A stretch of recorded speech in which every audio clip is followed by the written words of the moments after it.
Councilman. The question is, do you think that making Columbia Road into 6 lanes would be the right choice? Why not fix the rest of Columbia that needs fixing? I agree. I think that it doesn't make sense. And part of the reason why I think that doesn't make sense is because we've seen traffic actually go down in major roads in Grand Forks over the last 10 years.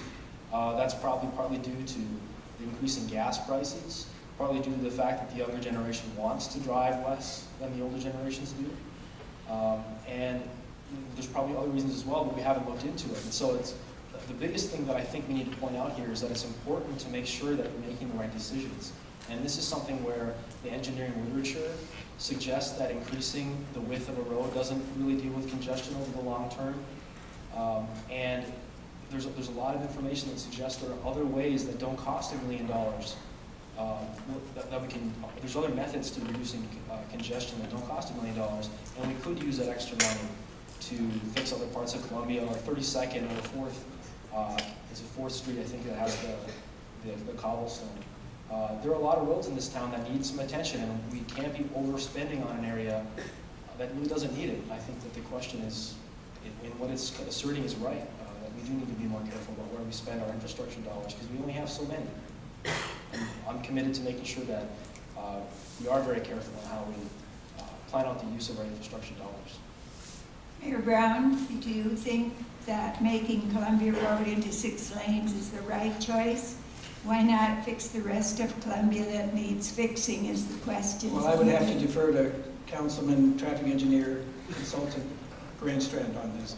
Because I consulted my people, and people with 30 years of experience and planning, and it's not like we're neglecting the rest of the city to do these 6 lanes. We see a traffic congestion, we see a problem, we see a way to fix it. It's not like we're not doing this because we're doing this.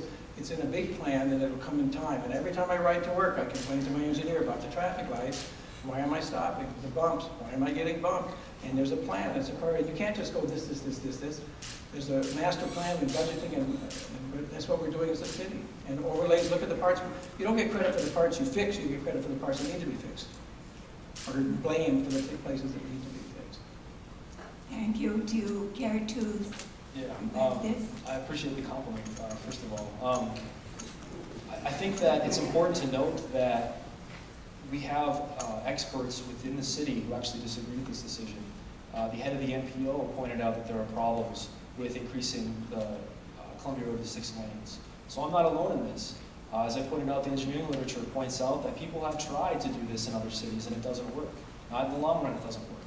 So we need to be thinking about what works and what doesn't. And I should point out that even though we don't have an overall strategic plan for Grand Forks, we do have a transportation plan. And at one time it did include increasing Columbia Road to 6 lanes, but that was changed on purpose.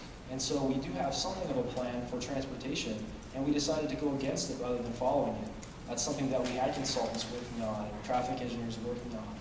And I think it was a mistake to spend that extra $1 million against the advice of all of those people and all of the literature that shows that, in other cities they've tried this and it's failed. And we need to do things that work. We don't need to be spending an extra $1 billion on something that, they tried before and we decided not to do and didn't work in other cities. And I'm committed to, following the advice of the best people and the best research so that we're making the best decisions in infrastructure.